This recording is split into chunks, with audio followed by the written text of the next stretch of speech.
আমি রান্নাঘরে কাজ করছিলাম, তখন থেকে ফোনটা বেজেই চলেছে। কাজটা সেরে কোনো রকমে ফোনটা ধরলাম। আমার মা ফোন করেছে। শ্বশুরবাড়িতে আসার পর থেকে বাপের বাড়িতে খুব কম যাওয়া হয়, কেননা সংসার সামলাতে সামলাতে আমার আর কোথাও যাওয়া হয় না। মা আমাকে কল দিয়ে বলছে, তোর মামির শরীর খুব খারাপ, জলদি চলে আয়।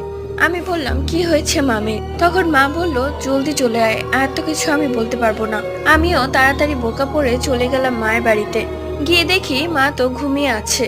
আমি মাকে বললাম, তুমি আমাকে এত জলদি আসতে বলে এখন তুমি ঘুমিয়ে আছো? কোথায় মামি, কোথায়? মামির কি হয়েছে? তখন মা অবাক হয়ে বলল, কে তোকে আসতে বলেছে? আর তোর মামি তো তোর মামির ঘরেই আছে, যা গিয়ে দেখায়। তখন আমি মামির ঘরে গেলাম। গিয়ে দেখি মামি তো সুস্থ, টিভি দেখছে। এর উপর খুব রাগ করলাম। আমি বললাম, তুমি আমাকে এরকম অস্থির করে নিয়ে আসলে কেন? তখন মা বলল, আমি তো তোকে আনিনি। তখন আমি ফোন চেক করে দেখি মা তো ফোনই দেয়নি।